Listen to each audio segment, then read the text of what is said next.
সকলকে স্বাগতম জানাইছো মোৰ এই চেনেলটোলৈ। আজি আমি দশম মান শ্ৰেণী অনুশীলনী 1.2 কুৱেশ্যন নম্বৰ 2 কৰিম। কুৱেশ্যন 2 দিয়া আছে তলৰ অখণ্ড সংখ্যা কেইটাৰ লসাগু আৰু গসাগু উলিওৱা আৰু সত্যাপন কৰা যে লসাগু ইনটু গসাগু ইকুৱেল টু সংখ্যা দুটাৰ পূৰণফল। কি কৰিব লাগে, আমি এই দুটা সংখ্যাৰ আমি লসাগু আৰু গসাগু উলাবলৈ লগতে আমি এইটো আমি প্ৰমাণ কৰিব লাগে এই প্ৰপাৰ্টিটো আমাৰ স্যাটিসফাই কৰে নে নকৰে। সো প্ৰথম কুৱেশ্যনটোলৈ আহো। সো আমি এই সংখ্যা দুটাৰ লসাগু আৰু গসাগু মৌলিক উৎপাদীকৰণ পদ্ধতিৰে আমি সংখ্যা দুটাৰ কি কৰিম, লসাগু আৰু গসাগু উলাম। সো মৌলিক উৎপাদীকৰণ পদ্ধতিৰে আমি কি কৰিব লাগিব, এই সংখ্যা দুটাৰ মৌলিক উৎপাদকৰ পূৰণফল হিচাপে লিখিব লাগিব। সো আশা কৰোঁ তোমালোকে মৌলিক সংখ্যাৰ বিষয়ে ভালকৈ জানা। মৌলিক সংখ্যাবোৰ কিহৰ পৰা আৰম্ভ হ'ব। সো মৌলিক সংখ্যাবোৰ আৰম্ভ হয় 2, 3, 5, 7, 11, 13, 19, 23 এনেকৈ সংখ্যাবোৰ গৈ থাকে। সো এই সংখ্যাবোৰ কি হৈছে, এই সংখ্যাবোৰ হৈছে মৌলিক সংখ্যা। আমি এই সংখ্যাবোৰেৰে পূৰণফল হিচাপে এই সংখ্যাবোৰ লিখিম। সো 26 আমি কি কৰিলোঁ, মৌলিক উৎপাদকবোৰ ওলাই লওঁ। সো 26ক হৰণ যোৱা মৌলিক সংখ্যা কি আছে, 2 আছে। 2এ 26ক কিমান বাৰ যাব, 2ক এবাৰ যাব আৰু 6ক কিমান বাৰ যাব, 3 বাৰ যাব। মানে কি ক'ব পাৰোঁ আমি, 2এ 26ক 13 টাইমছ যাব। সো 13টো আমাৰ কি হয়, 13টো এটা আমাৰ কি মৌলিক সংখ্যা হয়। সো সেয়েহে আমি এইডোখৰতে ৰৈ দিম আৰু আমি ইয়াক ডিভাইড কৰি গৈ নাথাকোঁ। সো মানে আমি কি লিখিব পাৰোঁ ইয়াৰ পৰা, 26 ইকুৱেল টু 2 ইনটু 13। সো মৌলিক সংখ্যা পূৰণফল হিচাপে আমি 26টো প্ৰকাশ কৰিলোঁ। ঠিক তেনেকৈ 91কো আমি কি কৰিব লাগিব, মৌলিক সংখ্যা পূৰণফল। সো 91ক ডিভাইড যোৱা মৌলিক সংখ্যা কি আছে, সো 2এদি 90 5এদিও নাযায়, কিন্তু যেতিয়া 7এদি আমি 91ক ডিভাইড কৰিম, ইয়াত থাকিল 2টো যেতিয়া ইয়াত আহিব 21 হৈ যাব, 21ক 7এ 3 টাইমছ যাব। মানে আমি এইটো ক'ব পাৰোঁ যে 7এ 91ক 13 টাইমছ যাব আৰু 13টো হৈছে আমাৰ কি এটা মৌলিক সংখ্যা। সো আমি এইডোখৰতে ৰৈ দিম আৰু কি গম পাইছোঁ ইয়াৰ পৰা, 91ৰ উৎপাদক কি হৈছে 7 আৰু 13। মানে আমি 91ক এনেকৈ লিখিব পাৰোঁ 7 ইনটু 13। সো 7 ইনটু 13 লিখিব পাৰোঁ। ইয়াৰ পৰা আমি কি কৰিব পাৰোঁ, এতিয়া গসাগু ওলাওঁ। গসাগু 26 আৰু 91ৰ। সো দুইটাতে কমন থকা সংখ্যা কি আছে, সো যেতিয়া তোমালোকে ইয়াত ভালকৈ চাবা দেখা পাইছা দুইটাতে কমন থকা সংখ্যা আমাৰ কি আছে, 13। মানে আমি ইয়াৰ পৰা কি ক'ব পাৰোঁ, সংখ্যা দুটাৰ গসাগু কিমান হ'ব, আমাৰ সংখ্যা দুটাৰ গসাগু হ'ব আমাৰ 13। সো দুইটাতে কমন কি, 2 ইয়াত আছে বাট ইয়াত 2 নাই, 13 ইয়াত আছে, 13 ইয়াতো আছে। সো আমি কি ক'ব পাৰোঁ, সংখ্যা দুটাৰ গসাগু 13। সো এতিয়া আমি লসাগুলৈ আহোঁ।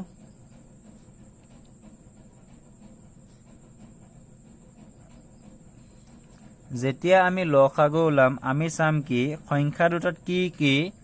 মৌলিক সংখ্যা ব্যৱহাৰ হৈছে। সো ইয়াত কি দেখা পাইছোঁ, 2, 13, 7, 13। মানে 26 আৰু 91ত 2, 7 আৰু 13 এই তিনিটা মৌলিক সংখ্যা ব্যৱহাৰ হৈছে। যি তিনিটা মৌলিক সংখ্যা ব্যৱহাৰ হৈছে সিহঁতৰ পূৰণফল হিচাপে লিখি দিওঁ। সো লিখাৰ পিছত আমি 2টো চাব লাগিব কি 2 সৰ্বোচ্চ কেইটা আছে। সো 26ক 2 এটা আছে, 91ত 2 নাই। মানে কি 2 সৰ্বোচ্চ আমাৰ কেইটা আছে, এটা আছে। সো 2ৰ পাৱাৰত আমি 1 দিব লাগিব। সো 2 সৰ্বোচ্চ কেইটা আছে, এটা আছে। সো সেয়েহে 2ৰ পাৱাৰত আমি 1 দিলোঁ। সো ঠিক তেনেকৈ 7টো চাব লাগিব, 7টো আমাৰ সৰ্বোচ্চ কেইটা আছে। সো 7টো 26ত নাই, 91তে অনলি 7 আছে আৰু 7টো সৰ্বোচ্চ কেইবাৰ আছে, এবাৰ আছে। সো সেয়েহে 7ৰ পাৱাৰত আমি কিমান দিম, 1 দিম। সো 7ৰ সৰ্বোচ্চ মানে চবতকৈ বেছি যিমানটা পাম সেই সিমানটাটোৱে তাৰ পাৱাৰত লিখিম আমি। সো 7 আমাৰ চবতকৈ বেছি কেইটা আছে, এটাই আছে। সো 7ৰ পাৱাৰত আমি কি দিলোঁ, 1 দিলোঁ। সো ঠিক তেনেকৈ আমি 13টো চাম, এই 13টো চাম, 13ৰ সৰ্বোচ্চ কেইটা আছে, 13 সৰ্বোচ্চ এটাই আছে। সো 13ৰ পাৱাৰটো আমি কি দিব লাগিব, 1 দিব লাগিব। সো এতিয়া যেতিয়া এইকেইটা ভাঙি দিবা তোমালোকে 2ৰ পাৱাৰটো ভাঙি দিয়া। সো 2 আহি যাব, 7ৰ পাৱাৰ 1 কৰিলেও 7 হ'ব আৰু 13 হ'ব। সো এইকেইটা যেতিয়া ভাঙিবা তোমালোকে পাবা 182। মানে সংখ্যা দুটাৰ লসাগু কিমান হৈছে, 182। তোমালোকে ইয়াত এটা কথা লক্ষ্য কৰিবা, সংখ্যা দুটাত কি কি মৌলিক সংখ্যা ব্যৱহাৰ হৈছে সো ইয়াত কি দেখা পাইছো 2 13 আৰু 17 13 ইয়াত দুবাৰ দেখা গৈছে কিন্তু আমি এবাৰে লিখিম ইয়াত সো ইহঁতৰ পূৰণফল হিচাপে যি দুবাৰ থাকে আমি এবাৰে লিখিম তিনিবাৰ থাকিলে এবাৰে লিখিম সো লিখাৰ পিছত আমি সৰ্বোচ্চ কিমান বাৰ আছে হেতু চাম সো ইয়াত ব্যৱহাৰ হোৱা মৌলিক সংখ্যা গুটিকেইটা আমি কি কৰিলো পূৰণফল হিচাপে লিখিলো পূৰণফল লিখাৰ পিছত আমি প্ৰথম সংখ্যাটো চাইছো প্ৰথম যেটো মৌলিক সংখ্যা আছে কি কিমান বাৰ আছে সৰ্বোচ্চ কিমান বাৰ আছে সৰ্বোচ্চ যিমান বাৰ থাকিব কিমান বাৰে তাৰ পাৱাৰত লিখি দিম 2 ৰ পাৱাৰত লিখি দিম সো 2 টো হৈ যোৱাৰ পিছত সেকেন্ড আমি আহিব লাগিব সেকেন্ড মৌলিক সংখ্যাটোলৈ সেকেন্ড মৌলিক সংখ্যাটো সৰ্বোচ্চ কিমান বাৰ আছে হেতু চাম সৰ্বোচ্চ যিমান বাৰ থাকিব তাৰ পাৱাৰ দিম সৰ্বোচ্চ আমি এটো কথা কৈছো কি 26 ত সৰ্বোচ্চ কিমান বাৰ আছে 91 ৰ সৰ্বোচ্চ কিমান বাৰ আছে সো হেতু চাই সবতকৈ হাইয়েস্ট টো আমি এডখত লিখিম ইয়াৰ পাৱাৰ হিচাপে লিখিম আৰু 13 টো ঠিক তেনেকৈ চাম সো ইয়াৰ পৰা আমি দেখা পালো কি 2 সৰ্বোচ্চ এবাৰে আছে 7 সৰ্বোচ্চ এবাৰে আছে আৰু 13 সৰ্বোচ্চ 1 আছে সো ইহঁতৰ প্ৰডাক্ট কৰিলে আমি কি পাইছো 182 সো এতিয়া আমি কি কৰিব 26 আৰু 91 ৰ লসাগু কিমান হৈ গল 182 এতিয়া আমি লসাগু ইনটু গসাগু কৰিম আৰু সংখ্যাৰ এটা পূৰণফল কৰিম সো কিমানটা পূৰণফল কৰিলে আমি কিমান পাও হেতু চাম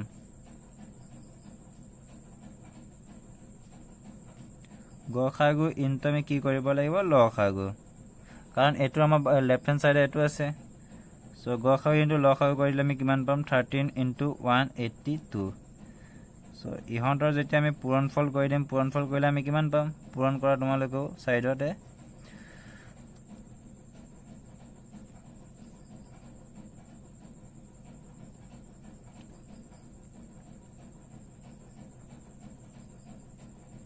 সো ইহঁতৰ যেতিয়া পূৰণ কৰিবা তোমালোকে কি পাবা 2366 পাবা আৰু সংখ্যা দুটাৰ আমি কি কৰিব লাগিব পূৰণ কৰিব লাগিব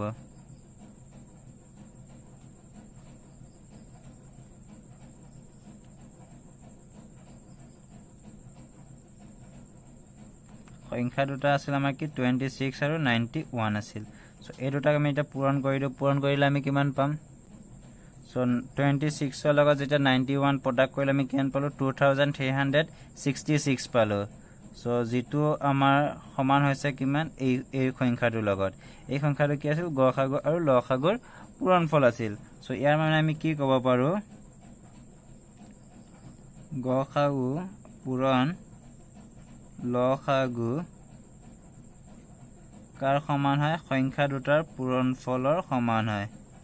সো সংখ্যা দুটাৰ পূৰণফল প্ৰমাণিত কৰা হল এটো প্ৰমাণ কৰা হল আমি হয়নে সো এটো তোমালোকৰ কৰিব আছিল প্ৰশ্নটো আমাৰ 1 নম্বৰ প্ৰশ্নটো হল এতিয়া হয় আমি কি 2 নম্বৰ প্ৰশ্নটোলৈ 2 নম্বৰ প্ৰশ্নটো আছিল কি আমাৰ 510 আৰু 92 কি কৰিব লাগে লসাগু আৰু গসাগু ওলাব লাগে লগতে এটা আমি প্ৰমাণ কৰিব লাগে যে লসাগু পূৰণ গসাগু সমান সংখ্যাৰ এটা পূৰণফল বুলি এইটো প্ৰমাণ কৰিব লাগে সো এতিয়া আমি সংখ্যাৰ প্ৰথমে আমি লসাগু আৰু গসাগু উলাইলো সো লসাগু আৰু গসাগু উলোৱাৰ আগতে আমি কি কৰিব লাগিব ইহতক মৌলিক সংখ্যাৰ পূৰণফল হিচাপে আমি প্ৰথমে এক লিখিব লাগিব সো আমি প্ৰথমে ইহতৰ মৌলিক সংখ্যাৰ পূৰণফল হিচাপে লিখিলো আমি ইহতৰ মৌলিক উৎপাদকবোৰ উলাইলো 510 ৰ আমি মৌলিক সংখ্যা কি জানো এইটো হৰণ যোৱা 2 এ এইটো কিমান বাৰ যাব আমাৰ 255 বাৰ যাব আৰু এই সংখ্যাটো হৰণ যোৱা আমি সংখ্যা এটা ভাবো এইটো হৰণ যোৱা আমাৰ মৌলিক সংখ্যা কি আছে আমাৰ একৰ ঘৰত কি আছে 5 আছে সো এই সংখ্যাটো আমি কি গম পাইছো 5 এ ডিভাইড যাব এক যাব 51 টাইমছ সো এই সংখ্যাটো হৰণ যোৱা সংখ্যা এটা এটা আমি চাব লাগিব মৌলিক সংখ্যা চাব লাগিব যিয়ে 51 ক হৰণ যায় সো আমি কি দেখা পাইছো 51 ৰ 3 এ কি 51 ক ডিভাইড যায় আৰু কিমান বাৰ যাব এটো 17 বাৰ যাব আৰু আমাৰ 70 টো কি হয় মটা মৌলিক সংখ্যা হয় কিহে আমি ইয়াৰ পিছত আৰু হৰণ নকৰো এই দখতে আমি ৰৈ দিম সো ইয়াৰ পৰা কি দেখা পাইছো 510 ৰ 2 5 3 17 একটা হৈছে মৌলিক উৎপাদক সো 510 ক আমি ইহঁতৰ প্ৰডাক্ট হিচাপে লিখিম এতিয়া 2 * 3 * 5 * 17 সো ঠিক তেনেকৈ আমি 92 ৰ আমি কি কৰিলো উৎপাদকবোৰ উলাইলো 92 ক হৰণ যোৱা মৌলিক সংখ্যা কি আছে 2 আছে 2 এ 2 46 টাইমছ যাব 46 ক আকৌ ডিভাইড যোৱা আকৌ মৌলিক সংখ্যা কি আছে 2 2 এ 46 ক 23 টাইমছ যাব আৰু আমাৰ এই 23 টো আমাৰ কি আছিল এটা মৌলিক সংখ্যা আছিল সো আমি আৰু ইয়াত কি নকৰো হৰণ নকৰো সো ইয়াৰ পৰা কি গম পাইছা তোমালোকে 92 ৰ উৎপাদক কি হৈছে 2 2 আৰু 23 সো ইহঁতৰ এটা পূৰণফল হিচাপে আমি 92 টোক লিখিব পাৰো এতিয়া 2 * 2 * 23 এতিয়া দুইটাতে কমন থাকা আমাৰ সংখ্যা কি দেখা পাই আছো দুইটাতে কমন থাকা আমি অকল কি দেখা পাইছো দুইটাতে আছে এটা দুইয়ে দুইটাত আছে মানে কি আমি কব পাৰো এটা দুইয়ে দুইটাতে আছে সো ইয়াৰ পৰা কি কব পাৰা তোমালোকে দুইটো কি হ'ব 510 আৰু 92 গসাগু হ'ব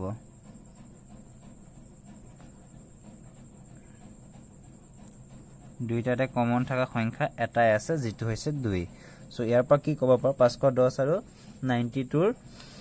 গসাগু হল 2 সো আৰু আমি এটা কি ফাইন্ড কৰিব লাগিব ইয়াৰ পৰা লসাগু সো লসাগু ব্যৱহাৰ কৰোতে তোমালোকে প্ৰথমে চাব লাগিব যে ইয়াত কি সংখ্যা কি মৌলিক সংখ্যা ব্যৱহাৰ হৈছে 2 3 5 17 আৰু 23 সো ইয়াত 2 ব্যৱহাৰ হৈছে কিন্তু বাট আমি এটা দুই কে ইয়াত কনসিডাৰ কৰিম এটা দুই কে ইয়াত ধৰিম সো 2 3 5 17 23 সো এই মৌলিক সংখ্যাটো 510 আৰু 92 এই দুটা সংখ্যাত ব্যৱহাৰ হৈছে সো হিয়নৰ প্ৰথম তোমালোকে পূৰণফল হিচাপে লিখি লবা সো লিখি লোৱাৰ পিছত প্ৰথম যেটো সংখ্যা আছে 2 টো সৰ্বোচ্চ কিমানটা আছে কোনটোত আছে হেতু চাব লাগিব 2 ইয়াত আছে এটা ইয়াত আছে কেটা দুটা মানে কি কব পাৰো 92 টোত 2 মোৰ সৰ্বোচ্চ কেটা আছে দুটা আছে 2 সৰ্বোচ্চ কেটা আছে দুটা আছে 2 সৰ্বোচ্চ মোৰ কেটা আছে দুটা আছে সো 2 ৰ পাৱাৰত মই কি দিব লাগিব 2 সো 3 সৰ্বোচ্চ মোৰ কেটা আছে আৰু কোনটো আছে হেতু চাব লাগিব সো 3 মোৰ সৰ্বোচ্চ কেটা আছে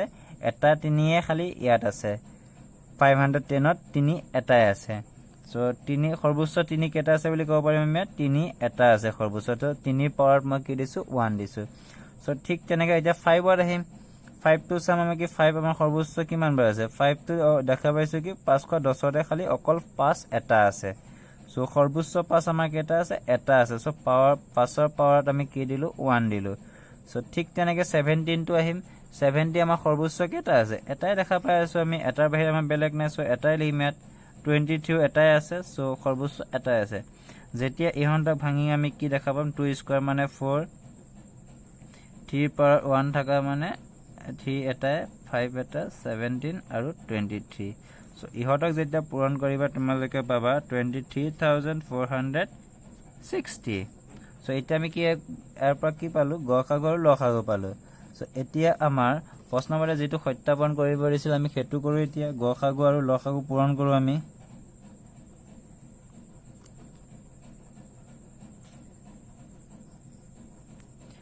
গসাগু যেতিয়া লসাগু লগত পূৰণ কৰিম আমি কিমান পাম এটো লগত 2 পূৰণ কৰি দিলে হল সো গসাগু লগত লসাগু পূৰণ কৰিলে আমি কি পাইছো 46920 সো ইয়াতে 23460 লগত 2 টো প্ৰডাক্ট কৰিছো আৰু 2 টো প্ৰডাক্ট কৰিলে আমি কি পাইছো 46920 সো এতিয়া আমি কি উলাম সংখ্যা দুটা পূৰণফল উলাম সো 510 ৰ লগত যেতিয়া 92 আমি প্ৰডাক্ট কৰিম আমি কি পাম ইয়াত 46920 পাইছো যেটো আমাৰ সমান হৈছে কাৰ সমান হৈছে গসাগু আৰু লসাগু পূৰণফলৰ সমান হৈছে সো এতেকে আমি কি লিখিব পাৰো গসাগু পূৰণ লসাগু ইকুৱেল টু কি হল সংখ্যা দুটাৰ পূৰণফলৰ সমান হৈ গল সো সংখ্যা দুটাৰ পূৰণফলৰ সমান সো এটো আমাক প্ৰমাণ কৰিব দিছিলে সো হৈ গল এটো এতিয়া কি আহো আমি কি 3 নম্বৰ কোৱেশ্চনটো লৈ 3 নম্বৰ কোৱেশ্চনটো আছিল কি আমাৰ 336 আৰু 54 এই দুটা সংখ্যাৰ আমি কি কৰিব লাগে গসাগু আৰু লসাগু উলাব লাগে আৰু লগতে সত্যাপন কৰিব লাগে যে গসাগু আৰু লসাগুৰ পূৰণফল সংখ্যা দুটা পূৰণফলৰ সমান বুলি সো ইহঁতৰ আমি কি কৰিলো মৌলিক উৎপাদকবোৰ উলাইলো সো 336 ৰ আমি মৌলিক উৎপাদক কি পাম তোমালোকে উলাইলো মৌলিক উৎপাদকবোৰ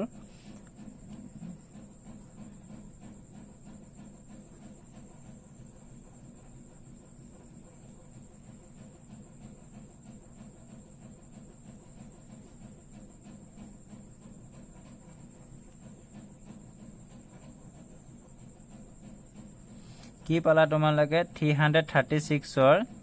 এইবোৰ তোমালোকে কি পালা মৌলিক উৎপাদক সো ইহতৰ এটা কি পূৰণফল হিচাপে লিখিব লাগিব 2 কেটা পাইছা তোমালোকে 4টা আৰু 3 এটা আৰু 7 এটা পাইছা আৰু 54 ৰ তোমালোকে কি কৰিলোৱা ইয়াৰ মৌলিক উৎপাদকবোৰ উলাই লোৱা সো 54 ক ডিভাইড যোৱা মৌলিক সংখ্যা কি আছে 2 2 এ 54 ক কিমান বাৰ যায় 27 টাইমস যায় আৰু 27 ক ডিভাইড যোৱা মৌলিক সংখ্যা কি আছে 3 3 এ 27 ক 9 টাইমস যাব আৰু 9 ক ডিভাইড যোৱা আকৌ মৌলিক সংখ্যা 3 আছে সো 3 এ 9 ক কিমান বাৰ যাব 3 টাইমস সো 54 ক কি মৌলিক সংখ্যা কি পাই গলা 2 3 3 3 সো ইহতৰ পূৰণফল হিচাপে আমি লিখিলো সো পূৰণফল হিচাপে লিখাৰ পিছত এটা কি দেখা পাইছা দুইটাতে কমন কি আছে সো কমন যিকেটা থাকিব কিহৰ পূৰণফল হিচাপে লিখি দিলে আমি কি পাই যাম গসাগু পাইছো 2 এটা কমন আছে আৰু 3 এটা কমন আছে সো 2 আৰু 3 বাহিৰে বেলেগ একো কমন নাই সো যিকেটা কমন পালো কিহতৰ পূৰণফল হিচাপে লিখি দিলে আমি যেটো পাম হেতু হৈ যাব সংখ্যা দুটাৰ গসাগু সো এতিয়া হয় আমি কি লসাগুলৈ সো লসাগুলৈ যি মৌলিক সংখ্যা ব্যৱহাৰ হৈছে কিহতৰ পূৰণফল হিচাপে আমি প্ৰথম লিখিলো সো 2 3 7 2 3 7 কি হৈছে 336 আৰু 54 এই সংখ্যা দুটাত ব্যৱহাৰ হৈছে সো ইহতৰ পূৰণফল হিচাপে লিখি ললো সো পূৰণফল হিচাপে লিখাৰ পিছত চাবা কি 2 সৰ্বোচ্চ কেটা আছে 2 ইয়াত সৰ্বোচ্চ 4টা আছে ইয়াত এটা আছে মানে সৰ্বোচ্চ 2 কেটা আছে মোৰ 4টা 4 যেহেতু একতকৈ ডাঙৰ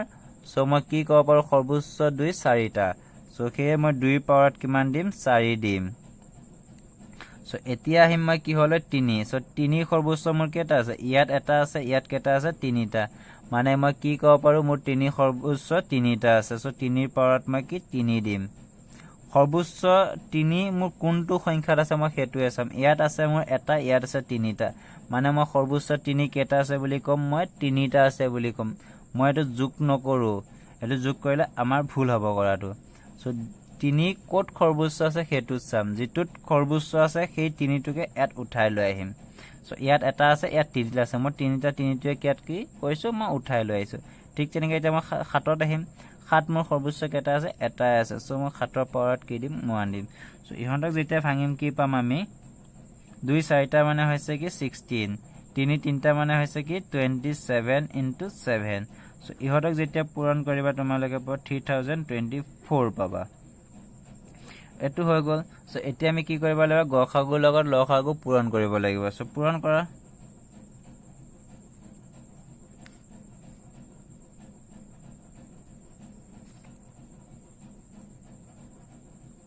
সো গসাগুৰ লগত যেতিয়া লসাগু পূৰণ কৰিবা তোমালোকে কিমান পাবা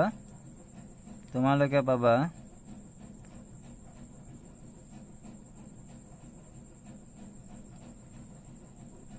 18144 পাবা আৰু কি কৰিবা এটা সংখ্যা দুটা পূৰণফল কৰিলে কিমান পাবা হেতু চোৱা